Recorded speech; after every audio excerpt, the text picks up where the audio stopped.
This video demonstrates how to create a new redistricting plan using Maptitude for redistricting. When you first start Maptitude for redistricting, the Plan Manager is displayed. You can choose a library for your new plan, and then click New Plan. Before you create your first plan, you must create a base map for the plan. Several maps are provided that have typical hierarchical structures that are used for building plans at the state level. Choose one of these maps or one of your own, and click Open. Click OK, enter a name for the new redistricting plan file, and click Save. Next, you will need to define the general plan settings. These settings are required when you create a new redistricting plan. First, choose the base layer. This is the most detailed geographic layer of the plan and is typically the census block layer. As you add features to a district, you can monitor the effect on the control field, which is usually population. Political redistricting plans strive for equal population in each district. Next, you can choose the name of the district layer in the plan. Then enter the number of districts that will be in the plan. Political redistricting plans strive for equal population in each district. Click the Compute Ideal button to have Maptitude determine the ideal value, which is the total population divided by the number of districts. The other plan settings are optional. They can be set when you create a plan, or they can be set or changed while the plan is in use. For example, on the Summary Fields tab, you can identify additional fields to summarize along with a control field. In political redistricting, these summary fields are typically related to race, ethnicity, election results, or political affiliation. For example, if I click Change, I can choose several additional fields, add them to the selected fields, and click OK. Other tabs let you enter plan properties, set plan security, change political settings, and more.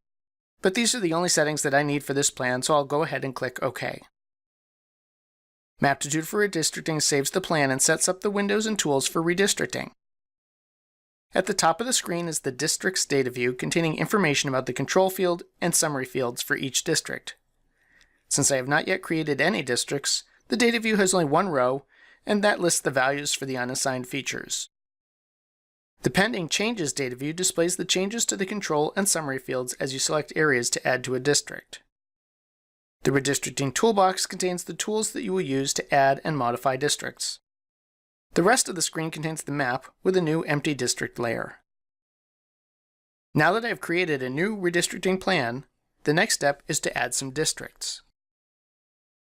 The target district is the district to which you will be adding map features. If there are no districts in the plan, the only choices in the target district drop-down list are New District and Unassigned. If you have already added districts to the plan, you can also choose one of those. Each district that you create is made up of one or more map features from the layers in the plan hierarchy. All layers in the hierarchy are aggregations of the base layer. For example, if you want to add all of the census blocks in a county to the same district, it is much faster to select the county than to try to select all of the census blocks individually. So, for example, if I want to start my first district by adding all of the blocks in Washington County, I would choose New Districts as the target layer, County as the selection layer, click the Select by Pointing tool, and click on Washington County. Maptitude for redistricting highlights the area on the map that I've selected, and notice that the Pending Changes data view now shows that this new district would contain 126,979 people and needs to contain an additional 399,305 people to be balanced. If I select all of the other counties except for Providence County, my district population is still 100,384 short of the ideal value. So I'm going to use the Zoom In tool and zoom into Providence County. Notice that as I zoom in, labels with the population of the tracts will display.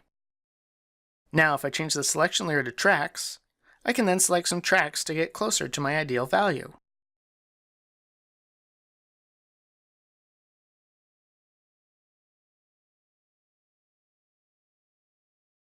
Now that the population is close, I can click this button to save the district changes.